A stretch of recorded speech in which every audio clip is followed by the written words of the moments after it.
जय हिंद, जय भारत, जय श्री राम। ये विषय है मूर्ति पूजा। देखो, आज से लगभग 1500 वर्ष पहले पूरे विश्व में मूर्ति पूजा होता था। ऐसा उदाहरण हमको ऐसे मिला है। हमें कुरान पढ़ने की इच्छा हुआ तो उत्तर प्रदेश जिला बहराइच की बात है। बहराइच शहर में एक इस्लामिक पुस्तक दुकान पर हम पहुँचे और उस पुस्तक भंडार वाले से हमने कहा, भाई हमें कुरान हिंदी में दो। तो दुकानदार ने कहा कि मेरे पास हिंदी में कुरान अभी मौजूद नहीं है, आपको एक पुस्तक दे रहा हूँ, आप ले जाओ, इसको पढ़ो, फिर वापस ले आना और हम उसके बाद आपको आ जाएगा मेरे पास कुरान तो हम आपको देंगे। हमने कहा ठीक है भाई।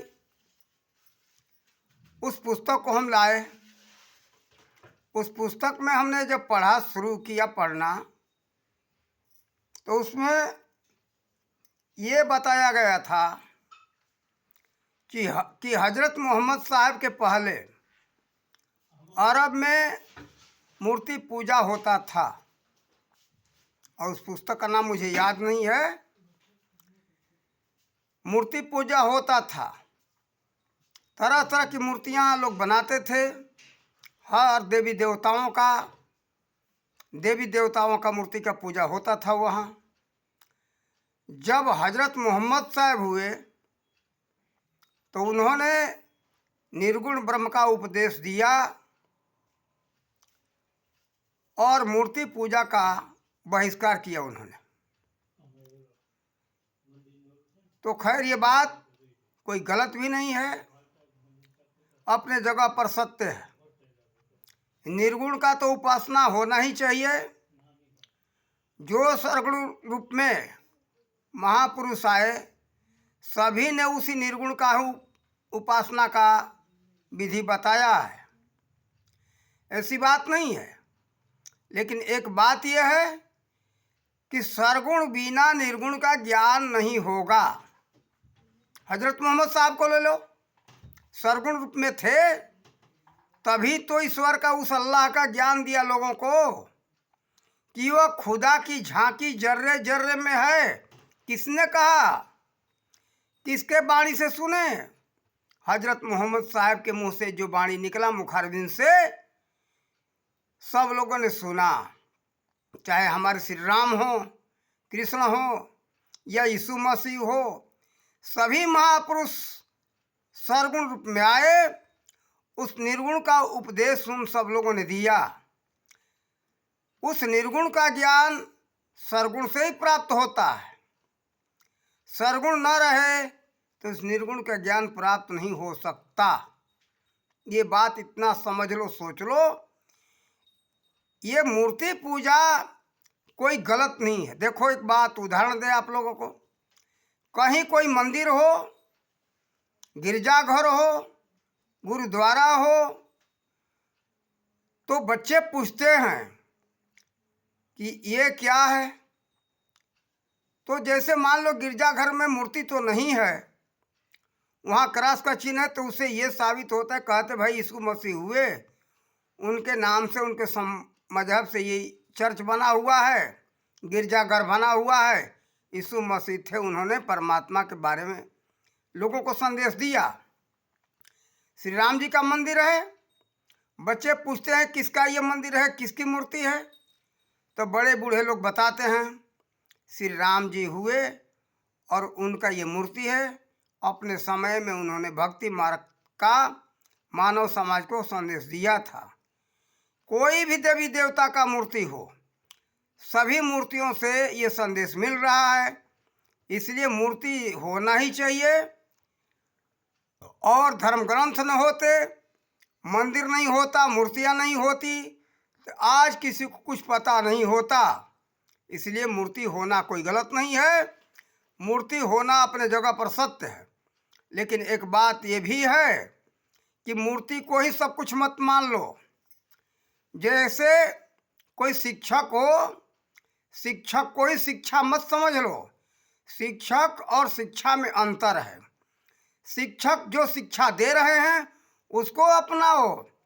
अब शिक्षक को ही शिक्षा मत समझ लो। शिक्षक को ही शिक्षा समझ लेना बहुत बड़ी मूर्खता होगी।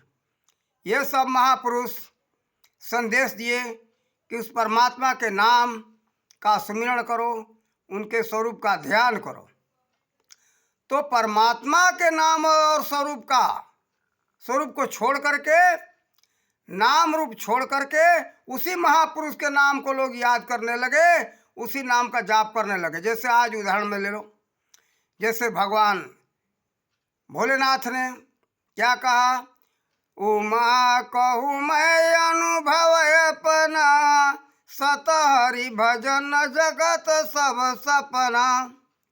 लेकिन आज लोग क्या किए, उन्होंने कहा कि हरि भजन करो। माता पार्वती के माध्यम से इस मानव समाज को सबको उन्होंने संदेश दिया है।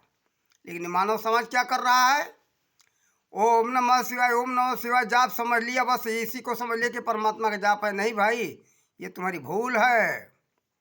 ये नाम नहीं है। जो नाम शंकर जी ने बताया उस नाम वाले का पता करो। हरि नाम क्या है, ये गुणवाची नाम है। हरि भी नाम नहीं, सत्य है।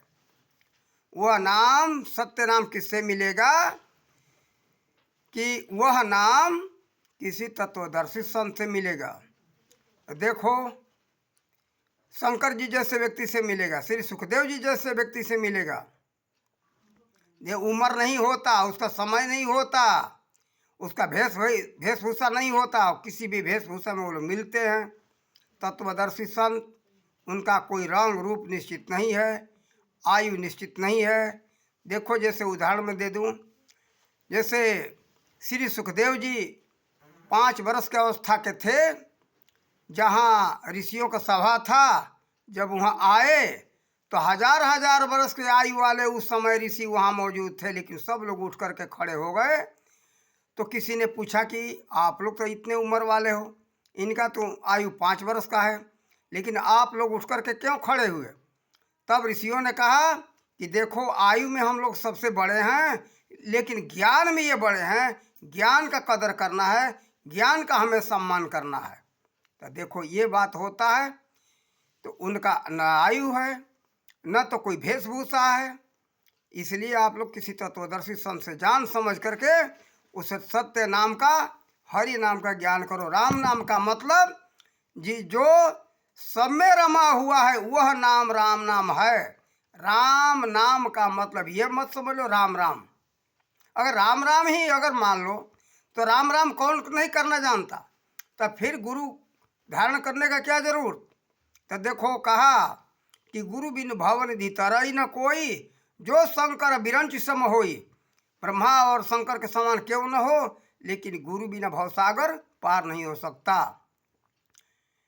तो सहजबाई क्या लिखती है अपने पुस्तक में, वेद पुराण कहे गोहराई, गुरु बिन सब निसफल है भाई। तो देखो, ये गुरु का महिमा अपार है। गुरु के बिना ज्ञान नहीं हो सकता। तो देखो, मूर्ति को ही मत समझ लो। जैसे आप रास्ते पर चलते हो तो मील का पत्थर नाम से पहले जाना जाता था, अब तो किलोमीटर के नाम से जाना जाता है। तो किलोमीटर वाले पत्थर पर जो शहर का नाम लिखा हो कि अमुक शहर इतना किलोमीटर, वहीं बैठ जाओगे तो वह उस जगह पर, शहर में नहीं पहुंच सकते हो, उस स्थान पर नहीं पहुंच सकते हो। नीचे देखना पड़ेगा कितना किलोमीटर यहाँ से चल के जाना है। इसी तरह से ये सब महापुरुष क्या हैं, संदेश दाता हैं। ये किलोमीटर के पत्थर के समान हैं।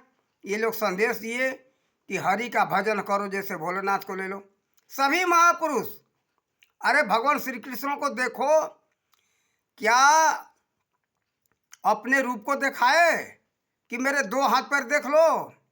विराट रूप में ये जो दिखाया गया है चित्र में, विराट रूप का मतलब ये नहीं होता कि सब रूप इसमें दिखा देगी। विराट का मतलब नहीं है, वास्तव में जब अर्जुन उसको बताते हैं, गीता अध्याय 11 श्लोक नंबर 47 है, लगभग याद नहीं है पूरा, लेकिन 11वें अध्याय में है।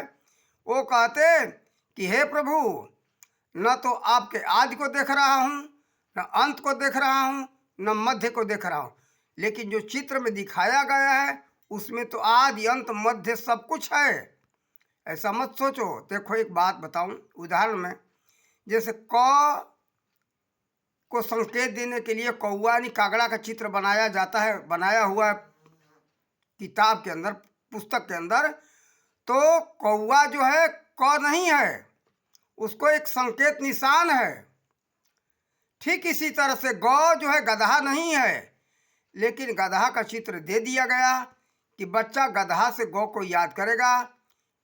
इसलिए हम सब अज्ञानियों को समझाने के लिए वो विराट रूप दिखाया गया चित्र में, ये वास्तव में सत्य नहीं है। तो देखो अगर यही बात होता तो अर्जुन आदि अंत मध्य से रहित नहीं बताते। तो देखो ये ज्ञान कोई तत्वदर्शी संत ही दे सकता है, और ये बताने वाले को परमात्मा मत समझ लो। ये बताने वाले परमात्मा तक पहुंचने के लिए जो मार्गदर्शन दिए, जो संदेश दिए, उनकी सब मूर्तियां हैं। ये मूर्तियों को सीधा परमात्मा मत मान लो। जैसे शिक्षक को ही शिक्षा मत समझ लो, यानी जो विद्या पढ़ा रहे हैं शिक्षक, वो विद्या नहीं हो गए, वो विद्या दे रहे, उस विद्या को प्राप्त करो। ये सभी महापुरुष कहे कि उस परमात्मा के स्वरूप का ध्यान करो। स्वरूप का मतलब स्वयं का रूप होता है। ये वही ईश्वर अंश जीव अविनाशी, जो तुम वही अंश हो। अपने को देखो और जानो समझो।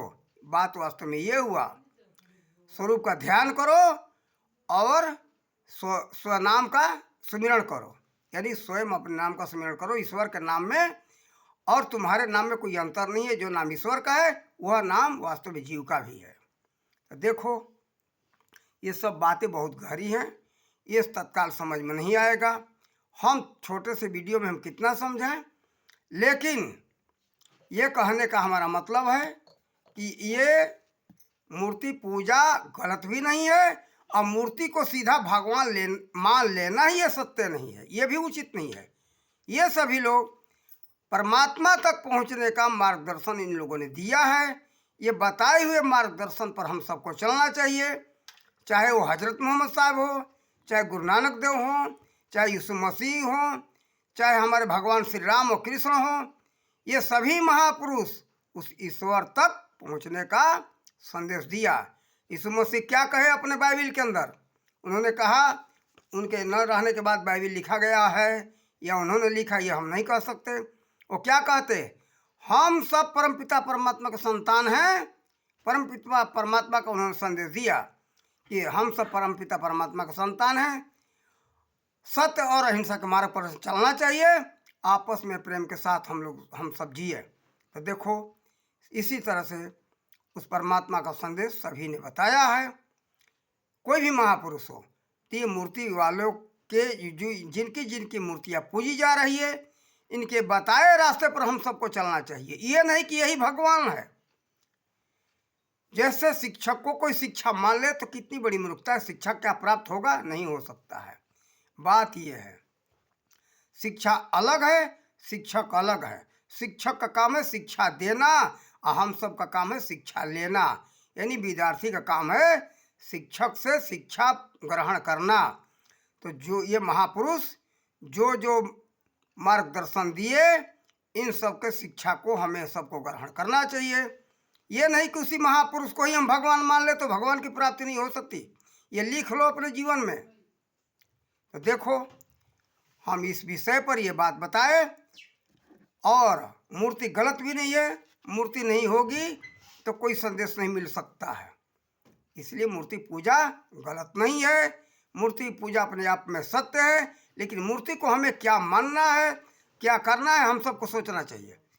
ये मूर्ति वाले जो मार्गदर्शन दिए उस मार्गदर्शन पर सब चलना चाहिए। तो देखो